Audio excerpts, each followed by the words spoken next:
Sunday, June the 6th of 2021.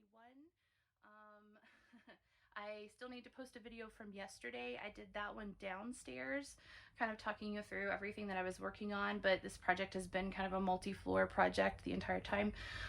So today I'm going to do upstairs and describe what's going on. So I am obviously here in the upstairs bathroom, and we are replumbing at least the drain waste vent right now, which that needs to get in place, and then I can get my water in, and then I'll be able to brush my teeth upstairs. So I'm really excited about that. Not to mention midnight trips to the restroom. So anyways, let's kind of walk through the different plumbing. So originally this was a cast iron pipe that vented the sink.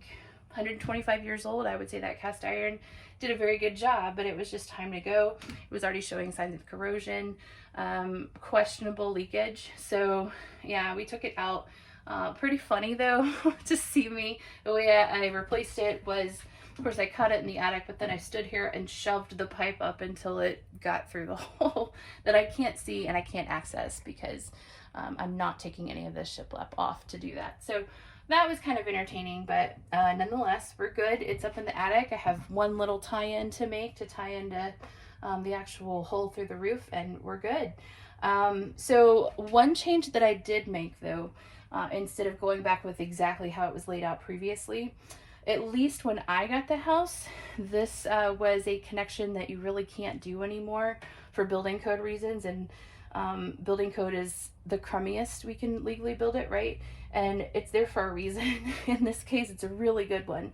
So there was an S-trap here most recently. And the difference between that, what I'm showing you here is a P-trap. So the water comes down through the sink, and then a little bit of it will pool here and stay here permanently, and the rest of it will filter on through. We provide air into the system to help with that suction. Otherwise it would just kind of get stuck and sit there. So what most recently was going on is, you can see the hole here in the floor. We would have the water come through, but then it would make another loop and go straight down to the floor. And what can happen because of that is that you end up sucking all of the water out of that trap system. And the trap is there for a reason. It actually prevents sewer gas from coming up into your room. So if you have a stinky sink and you have an S trap, that could be why. I didn't want a stinky sink, so we're gonna change it. So that meant that I had to put everything through the wall, and actually most recently this vent wasn't attached. The vent was here, but they just ran a drain through the sink and never vented it. So I don't know what was going on with that, but of course that was a good reason why it was always clogging. And then of course that led them to pour chemicals down the sink because they thought it was clogged, and it just, you know, really couldn't clear itself out. So anyways, we got all that fixed, and that is in place. Another fun addition that I made is a clean out, because I love the people who will be getting the house after me, and I want them to be able to easily maintain everything. So this means that if I do have some sort of a clog anywhere around here, I can send something through that little clean out, make life so much easier, just in case I can't get in through the sink itself. Now, another bittersweet thing though. So I did have to cut 2 holes because, again, I'm not going through the floor. So I'm actually going to go over to this 4-inch drain, which I'll talk about in a second. And to do that, I had to cut a couple of holes through the studs. You wouldn't necessarily be allowed to do that in most cases because of structural reasons, but this wall is solid. This is basically a nice shear wall with wood all the way around it. In fact, we'll be going back with more shiplap, and then I'm putting in a really fancy mirror assembly that also has a lot of framing involved in it. So it's gonna be built really well, and I'm not really worried about it. So I did sit here and drill these 2 holes, which still kind of hurt my heart, I'll be honest. And it's good, tough wood, you guys. It took forever just to get through there. And smelled delicious because a lot of this is fur. But anyways, yeah, so we sent a pipe through here. The bittersweet thing is that in this cavity I have to make a blind connection, which I really don't like to do. I would love to have a solid pipe that goes from here over to the 4-inch, but I don't have enough space to shoot it through either direction, because, you know, obviously another stud is in the way. So my only option really is to make that connection in this space, while I can reach it, that increases my odds of making a mistake, you know, not getting the glue exactly applied like I should, and getting everything shoved in at the right angles and twisting it and all that kind of stuff. So not feeling good about that. And it also means that if there ever is a leak, which is of course more likely because of the connection I had to make, then getting to it to repair it is going to be a bigger issue. And that's been the story of this project anyways. Just accessing everything has been a nightmare.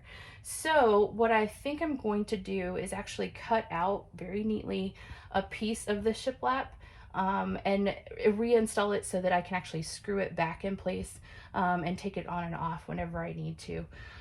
Just out of, again, respect and love for the people who come after me, but myself too, because I'm going to have this house for a very long time. Hopefully until I die, which hopefully is a very long way away. So anyways, that is the next connection that needed to be made. And then we have the actual 4-inch. So this is the vent for the whole house. This is the most prominent one. You're not necessarily required to have a 4-inch, but in my case, you need to have one that's the diameter of the main that's provided to your house, which in my case is a 4-inch. Now I actually have another 4-inch just across the way, but it's serving a little bit further down line, so it really wouldn't serve kind of this last little leg of the plumbing up here on the top floor. And it's already in place. In fact, it's actually in a really tough spot to access. So this is going to be the one little piece of cast iron that we're likely to leave, at least until I can get up there and do some roof work and kind of rip it all out and put plastic in. I may go in and cut out a little bit more of it just so that I can reduce a little bit of weight, reduce a little bit of thermal bridging, all that kind of stuff. But for all intents and purposes, this is my big vent, and it's really, really important. So we've joined it together with a Fernco, which is a manufacturer that makes these kind of boot things. What's nice about this is that this is mechanically attached. It's just screwed on. And so I can actually take it on and off if I need to make an alteration. I don't have to do anything but just unscrew it.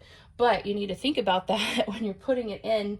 Am I going to screw it from that side, from this side? How's that going to work? So as I cut this out and kind of re-engineer it a little bit, I might change the way that it's attached so I can get a screwdriver in there at the end of the day. Also, I am debating, I would like to have a clean out. So I think I'm actually going to do something kind of unique. This will basically be a cavity. There's going to be a stud that's just right next to this one. This stud goes away. So there will be a little bit of a cavity. I think I'm going to make a little access panel here and make it so that you can unscrew and send something down to kind of clear out this area if there ever was a blockage there as well.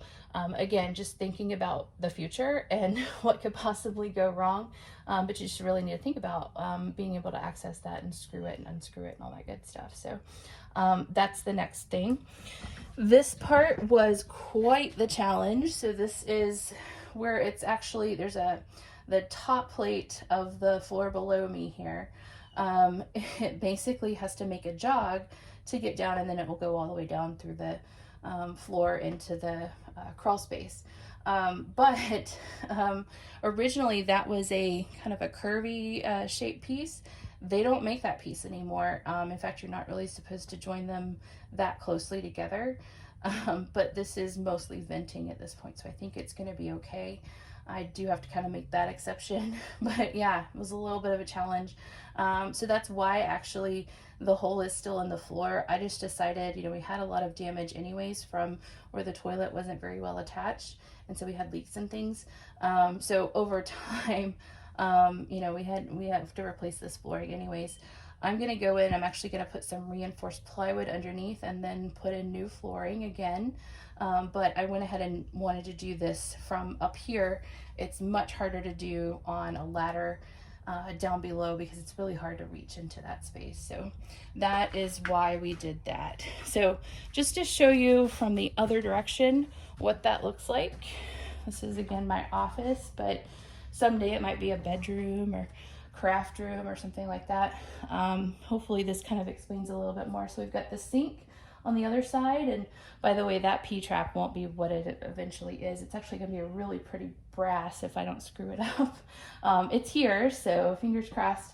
So you'll just see this little bitty access knob that you can turn to get to everything, and then we'll kind of cover it up and make it look really pretty.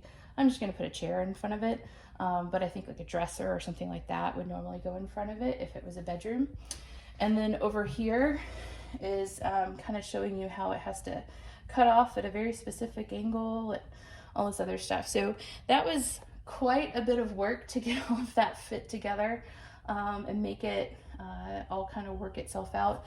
We do have to slope that pipe just a little bit, 1/4 inch per foot, so that water actually drains and things don't just sit in it.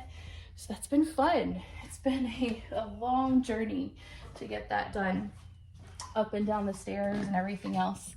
Now, what I'm struggling with still is over here with the shower drain. So there is cast iron that I've already cut. It went all the way to the roof. That's cut and it's in there, and I'll be able to just kind of feed it through the hole in the floor and get it out eventually. But what is causing me trouble is about the floor line, there is a piece that comes down, and this is a much bigger version. That's only a 2-inch, but it's shaped like this, right? And so that lip is sitting on pieces of the wooden framing in that little cavity. And it's so heavy. It's probably a 3-foot piece. I can't get it to rotate. I've gotten a little bit of it to rotate. I can't necessarily access it to cut it. I either need a taller ladder or scaffolding or something like that. I've moved the ladder in multiple directions. And if I can get up there, I can't fit the saw, or the ladder is wobbly to the point where I'm worried about my safety. Anyway, so I'm gonna leave that for another day. But as soon as I can figure out a way to get that pipe out, then I can feed the rest of the cast iron out, put the plastic in, and we will have a drain for the bathtub. So everything just takes a while, but at least I could have a half bath at this point. I'm very, very close to being able to do my sink and my toilet, and just need to get my water lines in. At that point, I actually will go ahead and refinish the floor, replace the pieces and shore it up and all that good stuff, because I really don't want to be trying to refinish the floor with the bathtub installed and the toilet installed. And yeah, we will have a bathroom upstairs, which I am really looking forward to. So anyways, you guys take care. Have a really great rest of your weekend. Have a great week, and we will talk soon.